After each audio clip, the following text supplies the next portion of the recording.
Hola, bueno, hoy es 30 de octubre del 2023. Vamos aquí a revisar lo que sucedió en la anterior audiencia del juicio oral el día 27 de octubre, cuando por parte de la defensa se solicitó que se permitiera ingresar un perito de medicina, un experto de la Defensoría Pública, perito, para poder entonces suplir lo que se le había decretado en la preparatoria a la doctora Ana Julieta. Pero antes de esto, pues, excúsenme ustedes, yo voy a hacer una introducción primero para que se ubiquen dentro del contexto. Saben muy bien, pues, que la juez no repuso su decisión, su negativa, cuando el fiscal se opuso diametralmente, mientras que el representante de víctimas sí estuvo a favor, lo mismo que el Ministerio Público. Pero los únicos que interpusieron recurso de los intervinientes especiales fue el representante de víctimas, que interpuso reposición. El Ministerio Público o la Procuraduría no hizo ninguna manifestación al respecto, ni siquiera como en la sustentación como no recurrente, mientras que el defensor, pues sí, obviamente presentó recurso de reposición y en subsidio apelación. Pero entonces, para la cuestión académica del día de hoy, permítame entonces entrar en contexto para mirar qué fue lo que se decidió por la judicatura, y yo daré mi posición personalmente sobre si estuvo pues ajustado o no estuvo ajustado a derecho. Es que en la audiencia preparatoria que se realizó, en este caso el 24 de febrero del 2023, allí, cuando se manifestó la judicatura sobre lo que solicitó la defensa, la judicatura se pronunció sobre unos errores técnicos incurridos en la actuación, el descubrimiento de testigos comunes desarrollados por la Fiscalía. La Fiscalía fue la que la recolectó con potencialidad de prueba. 75 testigos comunes, y esto dijo en esa oportunidad que se afectó la solicitud generando dilaciones. Bueno, entonces se responde que en el primer punto dice: el informe de base de opinión pericial de un criminólogo de nombre Miguel, ciudadano español, otras hipótesis tratadas, analizó los informes de la Fiscalía General, sus consecuencias de impacto mediático, calificado el perito, pues, sin embargo no se establece lo técnico-científico, no se estableció relevancia en el asunto. Desde esa particular visión, él no investigó, no es un perito. Entonces no se decretó ese testimonio ni el informe. Se le rechazó, o no se le decretó, mejor, a la defensa. Segundo, el informe de ingeniero Carlos Aldana, profesional, informes descubiertos por la Fiscalía, si se ajustó a los protocolos, refulge inconducencia, pues los peritos no pueden versar sobre aspectos jurídicos. Descubrió el informe, pero no el testimonio perito, y se le rechazó. Tercero, informe técnico de acústica forense del doctor Miguel Ángel de la Torre, audiovisual. Pertinente el estudio y procedimiento de mismidad de la voz de los audios. Se lo consideró pertinente. Cuarto, el informe técnico de acústica del perito Carlos Aldana. Testimonio y el informe. La defensa solo descubrió el informe y no el testimonio. Se decreta el informe y se rechaza. Quinto, el informe de base de comunicaciones de una licenciada Olga Perito, licenciada en análisis cibercrimen, extracción de los aparatos electrónicos pertinentes. Se le decreta y el informe. Sexto, toxicología de Carlos, un argentino, sistema nervioso central sobre toxiclona, otros hallazgos. Considera entonces, se le decreta por ser pertinente, conducente y útil. Séptimo, el informe de medicina forense de Luis. Aquí este es el objeto de discrepancia que se suscitó, porque este es el informe del médico forense Luis Radamel LSP, este apellido, a ver aquí,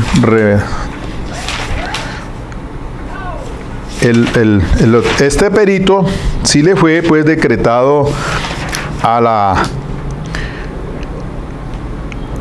la defensa. Informe de los galenos médico-legal sobre carencia de fiabilidad en la ventana de muerte. Pertinente, hay relación directa con el tema. Ese es el punto neurálgico, porque este perito, tal como le fue decretado, y así se lo hizo ver el defensor, el doctor Daniel Peña, a la judicatura, dijo que le fue decretado este perito, Luis Radamel, para que hablara pues de de temas puntuales: ventana de muerte o el intervalo de muerte y los efectos post-mortem. Era eso única y exclusivamente. Y ahí sigue entonces en el decreto de pruebas, octavo informe técnico de grafología, un señor Juan, experto en criminalística, pertinente, conducente, útil para refutar los actos de la fiscalía. Noveno, el testimonio de Islena, relación directa con Marleni. Esta testigo fue la que renunció la defensa en esta oportunidad el 27 de octubre. Décimo, testimonio de Francisca, amiga y confidente de Mauricio. 11, testimonio de Fernando, relaciones comerciales entre los hermanos, discordia, proyectos comerciales, no había motivos fútiles, menos probable la fiscalía sube sobre envidias. Entonces se consideró pertinente por la judicatura. 12. Testigos Sonia y Esteban, pareja, vecino de Johnny, comportamiento y la comunidad en los roles. Impertinente, no guarda relación con los hechos. De poca relevancia. 13. Testigo Davis, una empleada de Mauricio, sobre la depresión y los medicamentos que consumía.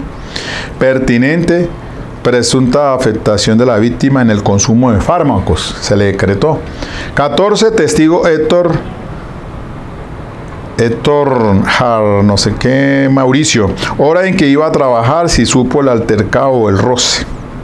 Se considera repetitivo, puede con los contrainterrogatorios o en los interrogatorios de otros testigos a su favor. Eso fue lo que se decretó entonces en la preparatoria. Entonces, es cierto, la discusión se centra en que pues el perito que le fue decretado a Luis Radamel, el de nacionalidad española, Ruiz Ramanel Cepeda, creo que es que responde el nombre. Este le fue decretado a la defensa.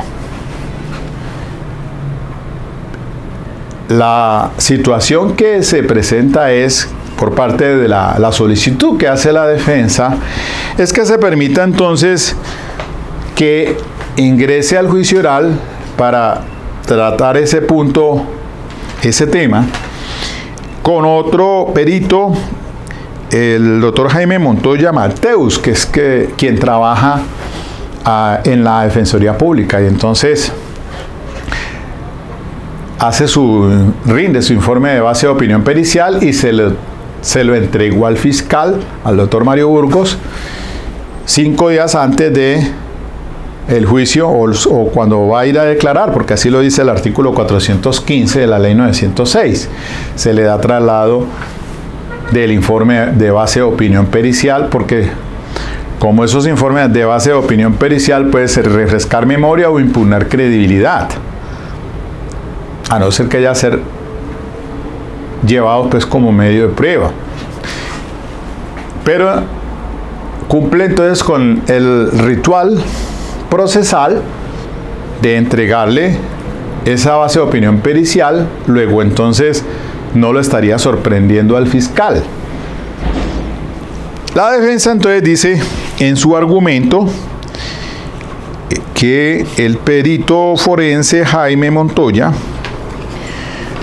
se le permita, y entonces expone que hay un principio general en el derecho, que el que puede lo más puede lo menos.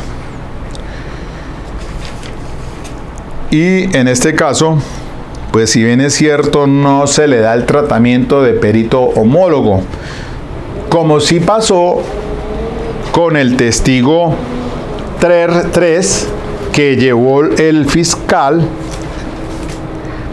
ante la imposibilidad de ubicación de la que había rendido un informe pericial porque ya no estaba en medicina legal.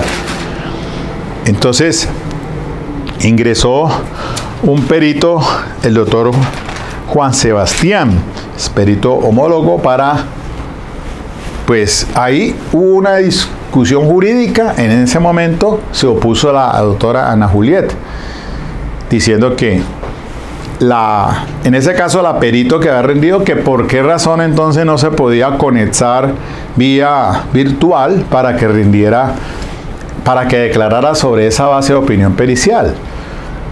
Entonces, al no localizarla a la fiscalía, pues solicita entonces lo del perito homólogo, y ahí entonces viene el tema que el fiscal se apoya, porque él habla de la sentencia 58235 del 19 de abril de este año 2023, un radicado 55562 del 12 de julio de este año también.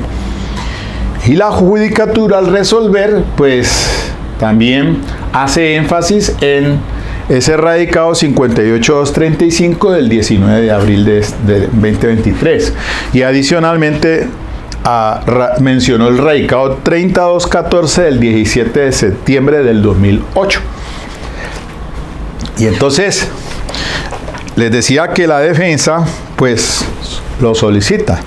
Se le corre traslado al fiscal y él diametralmente se opone, y entonces se apoya en esos radicados.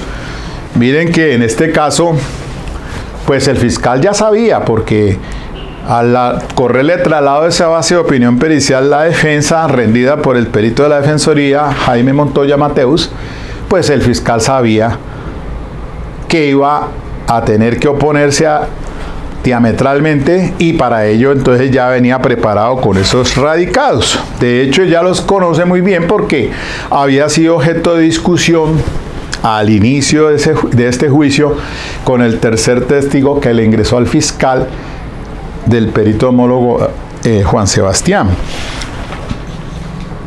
Y entonces dice la fiscalía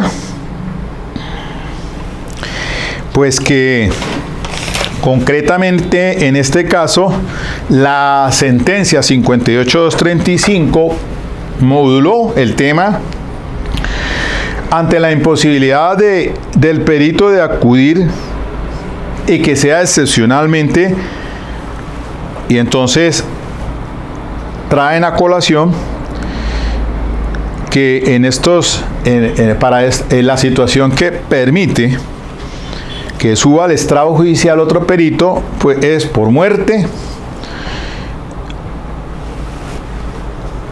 y también cuando no esté ubicable. Entonces, en ese caso de muerte, pues se puede ordenar un nuevo informe con otro profesional de las mismas calidades, o que soporte el informe rendido, pero que sea un perito de las mismas, pues, características idénticas. En este caso, entonces, dice que la defensa no demostró que estuviera impedido para concurrir el perito Luis Radamel Cepeda, internacional, un perito internacional, como dicen allí, con todas las características que tiene él, porque está pues muy bien preparado, y así se aludió, con conocimientos amplios en temas complejos de esta índole, y entonces que no se demostró que estuviera impedido para concurrir, y por eso se traiga a otro. Ahí también el fiscal aludió a un tema del descubrimiento probatorio, y por eso entonces alude a esa sentencia 55.562 del 17 de julio del 23. Si en el juicio se decreta uno nuevo, y eso podría ser como prueba sobreviniente, y el juez podría admitirlo excepcionalmente, pero esa no es la situación. Que para la defensa era previsible presentar la base de opinión pericial del anterior perito. No entiendo por qué el doctor Luis Ramanel, el perito, que estaba señalado y decretado por la judicatura en la preparatoria, y hoy se viene a cambiar y se escoge otro perito de la Defensoría Pública. Y ahí también se alude a un radicado de la doctora María del González del 2015, ese es de la Corte Constitucional. Entonces habla de la carga de demostrar con suficiencia por la defensa, que en este caso considera huérfano en ese punto, pues que el perito no está disponible, que por ejemplo cuando el perito no esté disponible, no se demostró.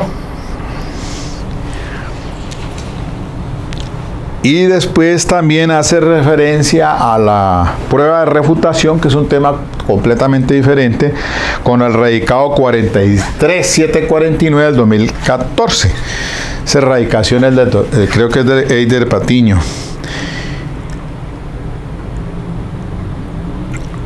Concluye el fiscal que se opone diametralmente: no es admisible traer un perito diferente al que se ordenó en la preparatoria.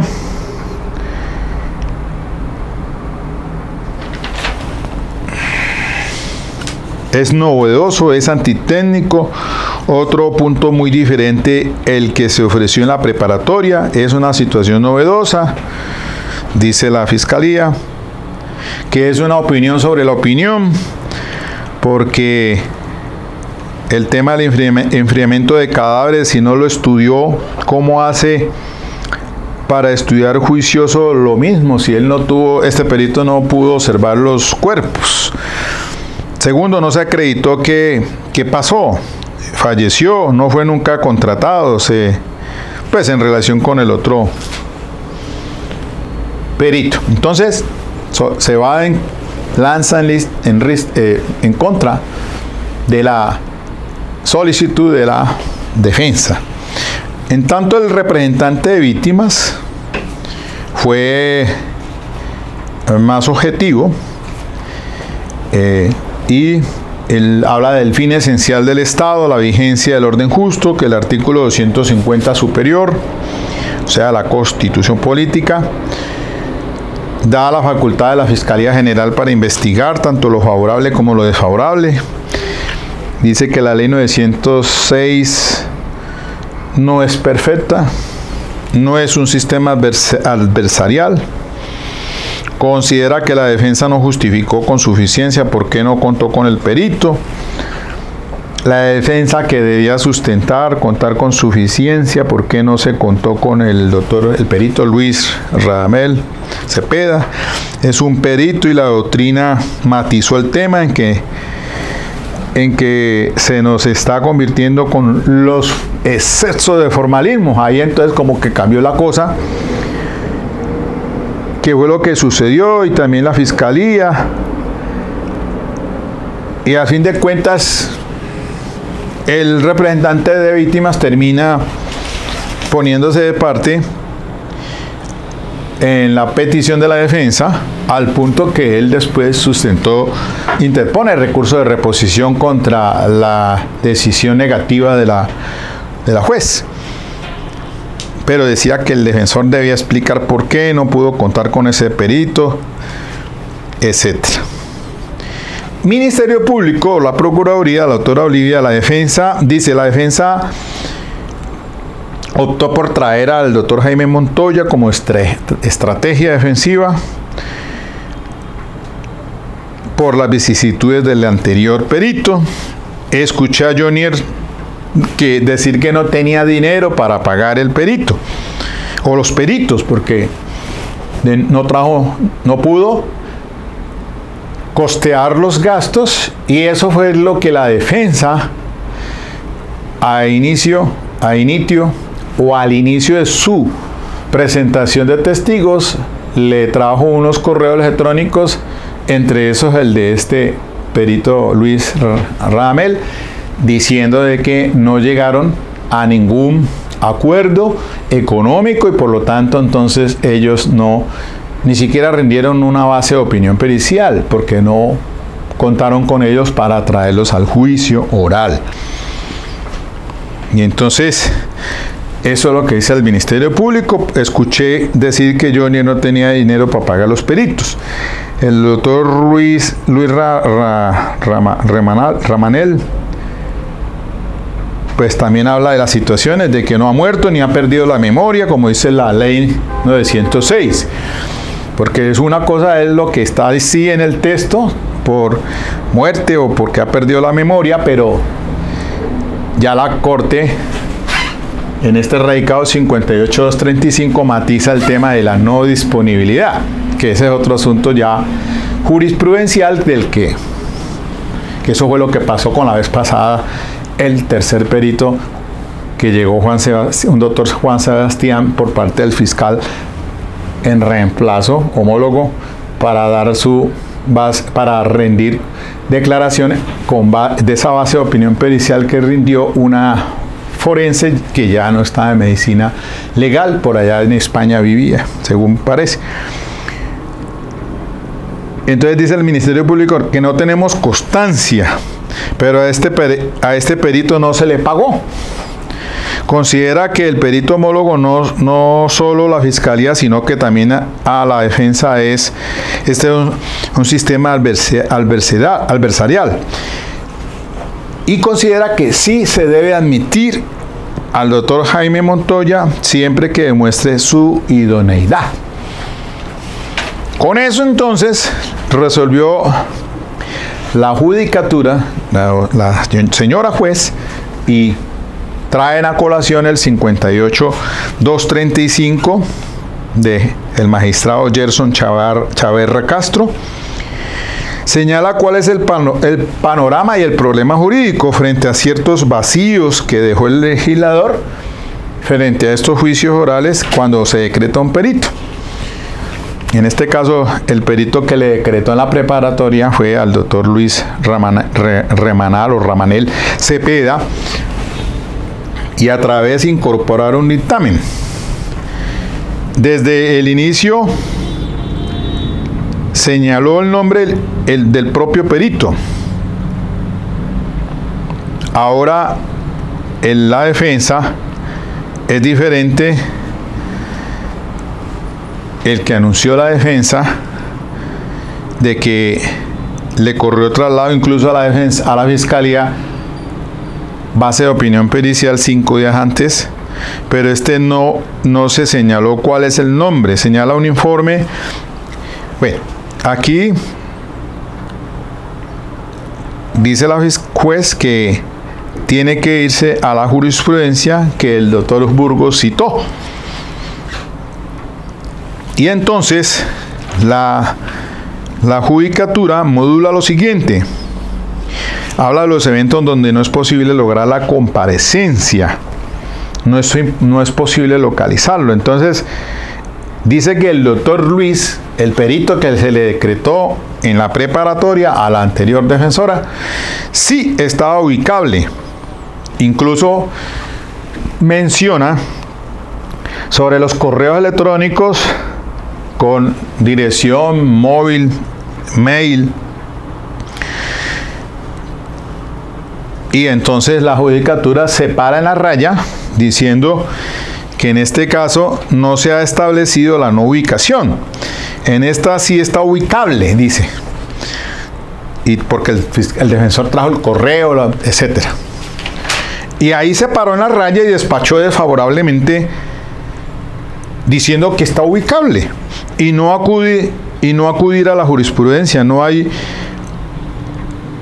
Ya está rendida que sobre esos casos. Y entonces dice que no se acreditó la imposibilidad de gestionar suya es la ubicación. Reitero, si está ubicable. Dice, habla del principio de legalidad. Esa situación, miren ustedes, pues que las conclusiones en las que, mire, que yo hago este análisis, ya, con base en eso que pasó allí. Al fin de cuentas, entonces, después de esto, ya ustedes vieron los videos allí que les puse a rodar el fin de semana para que lo vieran en sus descansos, que espero que hayan ejercido el derecho de votación, así sea en blanco. Entonces, aquí ya tenemos nuevo alcalde, pues, diferente. Pensaba que aquí le decimos no quedó Ortiz, el de la Chontica, sino un doctor Eider. Y la gobernadora repite Dylan Francisca, la médica. Ok, que les vaya bien entonces en esa gestión. Cali necesita mucho, porque Jorge Iván, 4 años, y con todo ese tema de pandemia y con todo esto quedó vuelta patas arriba esta ciudad de Cali. Lamentable. Y la inseguridad, igual que Bogotá. En fin.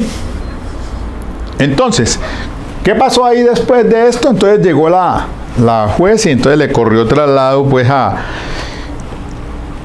primero interponen recurso de reposición en el Ministerio Público, el doctor Isaac, firme entonces en que se practique, y vuelve y repite sus consideraciones allí un poquito más, con más claridad, evitar los formalismos y que, bueno, evitando. Muchos me han preguntado por qué ese señor del representante de las víctimas parece que fuera el defensor de Junior. No. Yo he visto a lo largo de este proceso que la posición incluso de Elmer Montaña, que no está ahora aquí, sino el suplente, el doctor Isaac, funge como defensor de víctimas, porque el doctor Elmer Montaña, tengo entendido, tiene imposibilidad de asistir por una cuestión allí que advirtieron, no sé si es una sanción.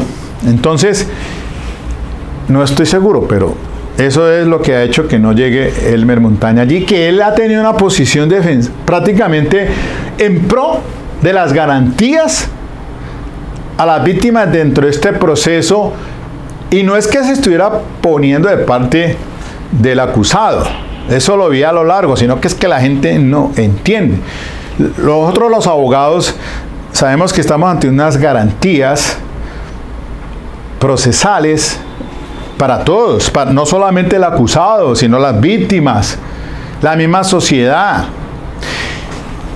Entonces, lo que se ha propugnado por el representante de las víctimas es antes y ahora es tratar de que se le den las garantías al acusado, porque si no se le dan esas garantías, mañana meten una nulidad por falta de garantías al debido proceso.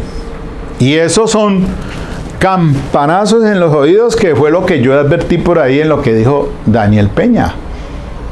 No ha querido proceder como tal.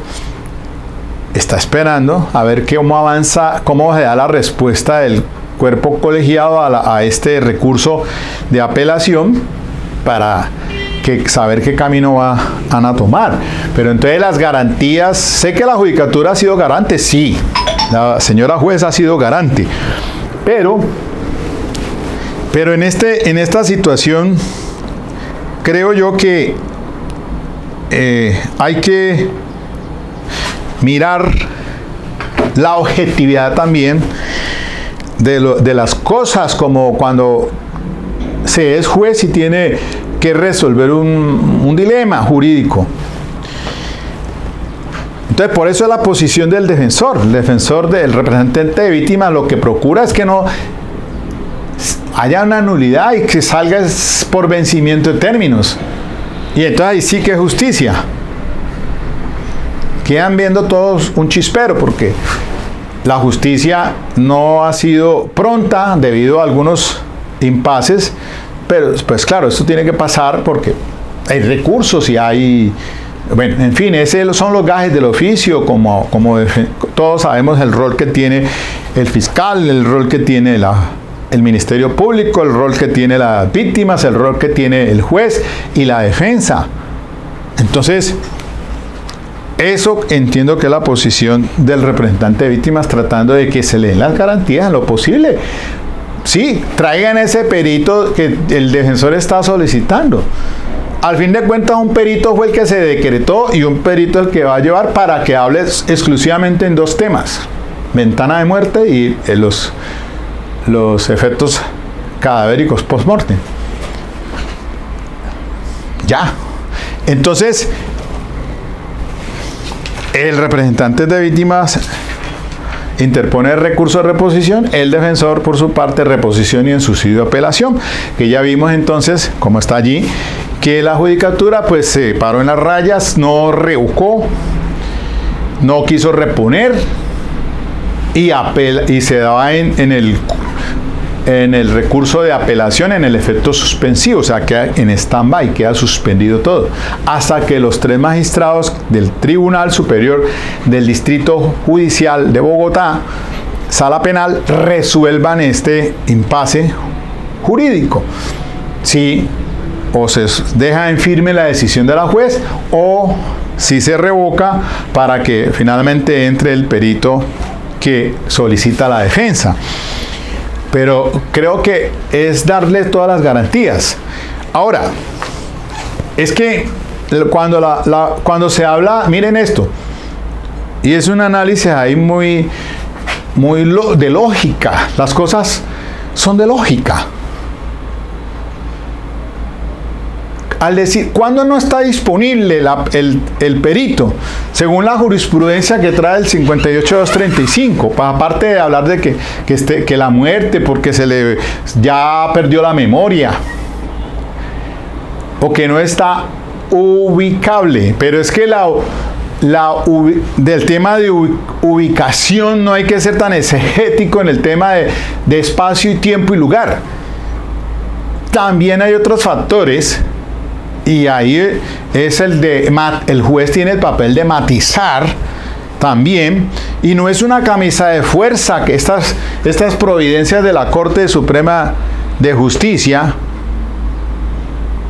Hay algunos precedentes que sí son un imperativo, los de orden constitucional, pero los de orden de la Corte Suprema son criterios de orientación para la rama judicial, lo dice la Constitución política. Son criterios auxiliares.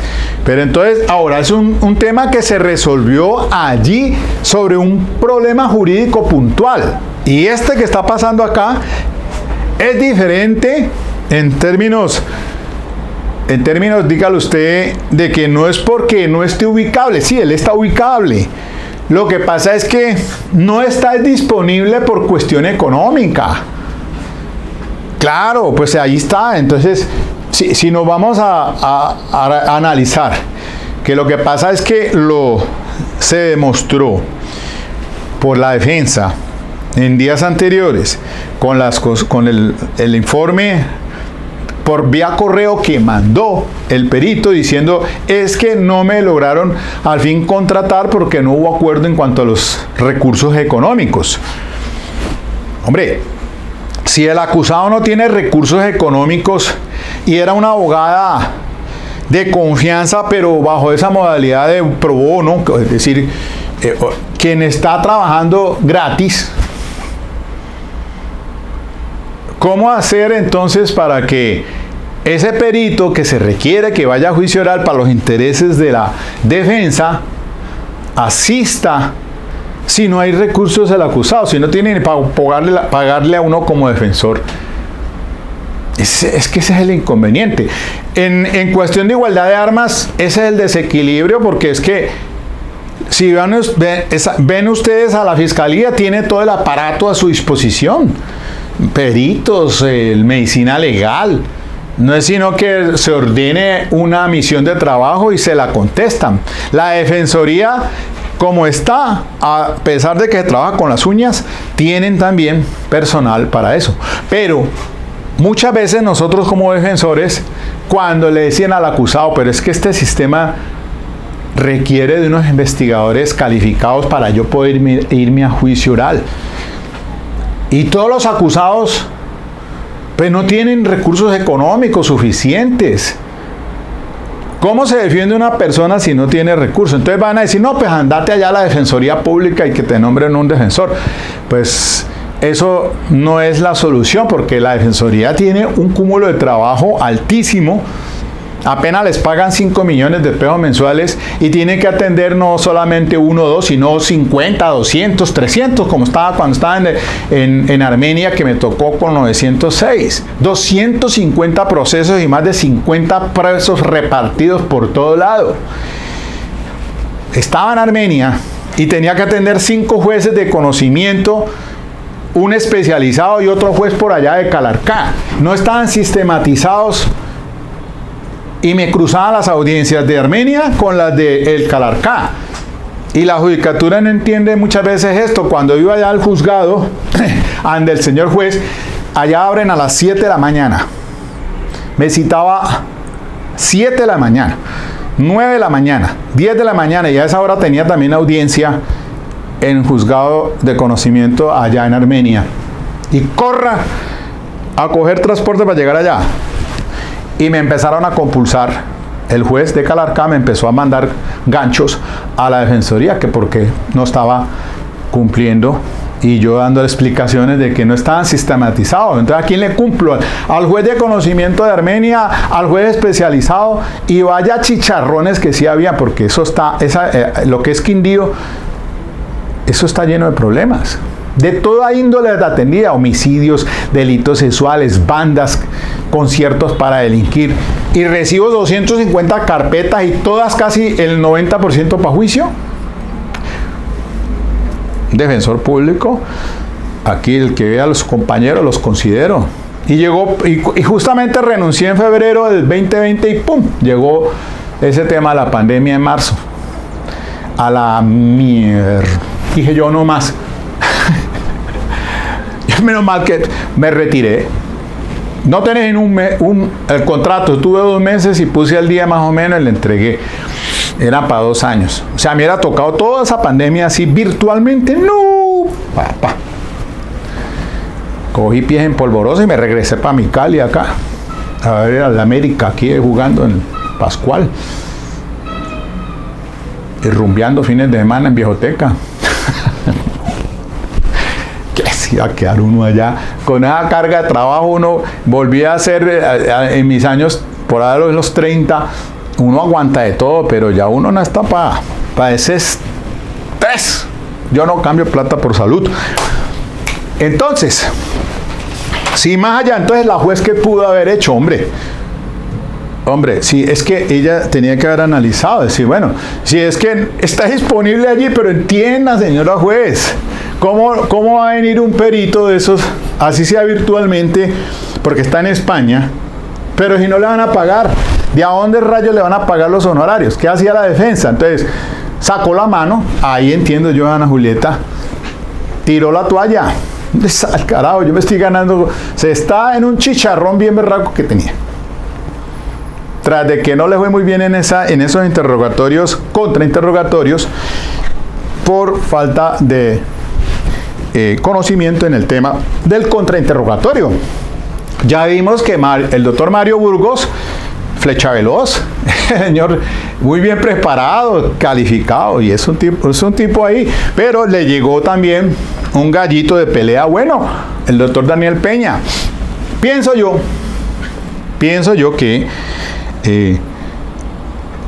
la juez se equivocó, porque bajo esa situación entonces admitir el perito de la Defensoría Pública, claro, el doctor Peña apenas les hizo las solicitudes a la Defensoría Pública para que ese perito fuese al juicio oral a suplir el que le fue decretado en la preparatoria, que no es el mismo.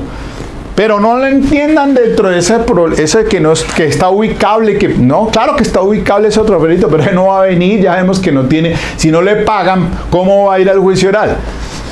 Entonces, ¿y qué hizo la solución salomónica del defensor? Defensoría Pública, el perito, bueno, listo, me va a colaborar para hablar en los dos temas puntuales. ¿Qué problema había con eso, juez? Si la juez debió advertir y si reponga, no hay violación del principio de legalidad, no está desconociendo la jurisprudencia, antes la está también complementando, porque esto es un problema jurídico puntual, la 58.235, pero estas es otras circunstancias que podría, en lógica, decirse, hombre, pues sí, efectivamente, él está ubicable, pero es que no viene por falta de recursos económicos. Y como es un defensor público, la Defensoría Pública lo asiste a las personas de bajos recursos económicos, entonces permitir. Y la jugada, uno debe jugarse como el ajedrez. Sabemos muy bien que el doctor Mario Burgos, el juez, obviamente se iba a oponer diametralmente. ¿Qué hubiera pasado entonces? Les doy las aristas aquí. ¿Qué hubiera pasado? Pónganse a pensar en eso. Que la juez aceptara el perito para la defensa. El fiscal apela, ni siquiera repone, apela, y eso, ¡pam!, se va de una para el tribunal. Y entonces se hubiera suspendido la cuestión.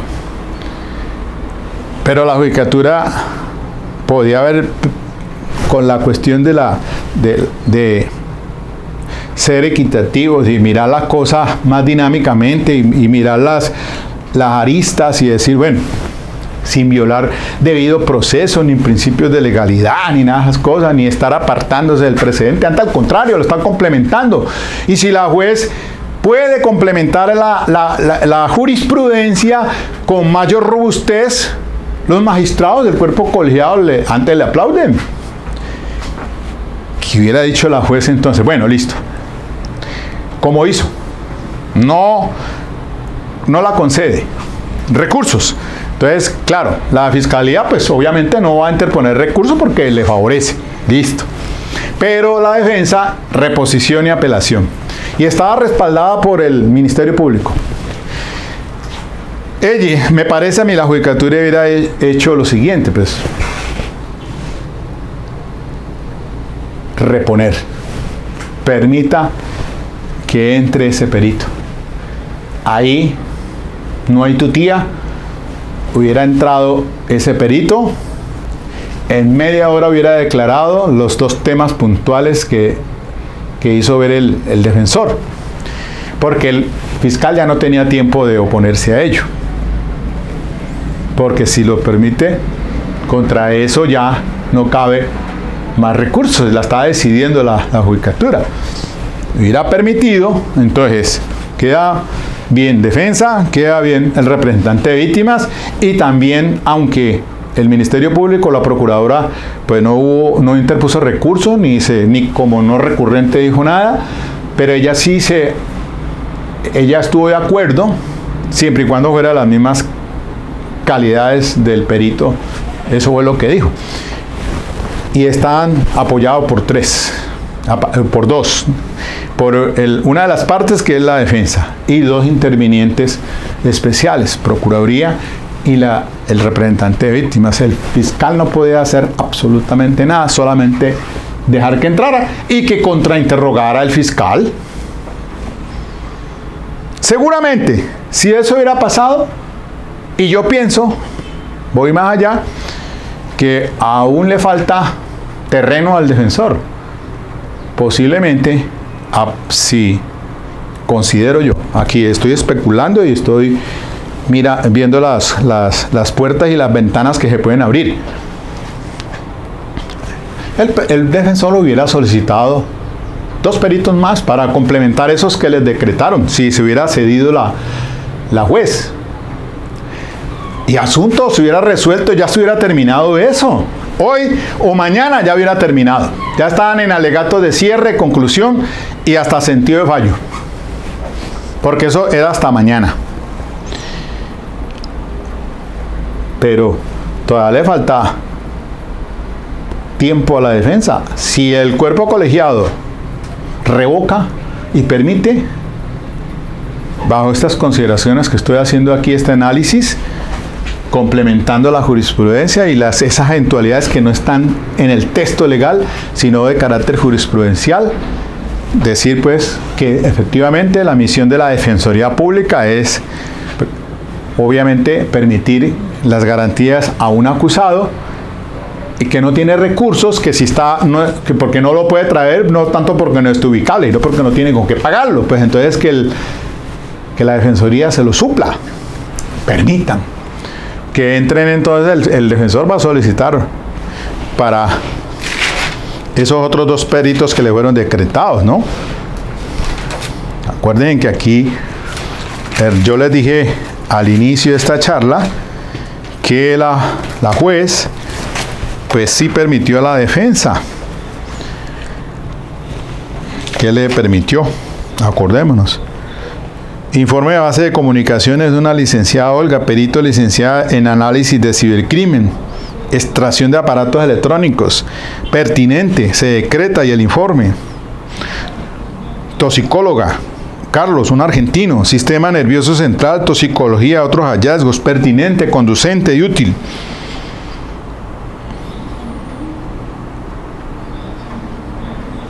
Informe técnico de grafología de Juan, experto en criminalística, pertinente, conducente, útil, refutar los actos de la fiscalía. Por ahí debe estar el defensor, creería yo, ganando tiempo mientras el tribunal resuelve, porque si se lo permite, como permitió ahí le va a salir con esa perla el doctor Daniel Peña, sí o sí. Entonces, en este caso, va posiblemente, estoy especulando, simplemente estoy avisorando, estoy echándome hacia el futuro, que pueda suceder eso que les estoy diciendo. ¿Por qué? Pues no sé por qué. El fiscal habló de la 43749 del 2014. No, eso yo no creo que ahí no encajaba eso. Porque es que por acá tengo mi anaquel. Permítame, acá yo saco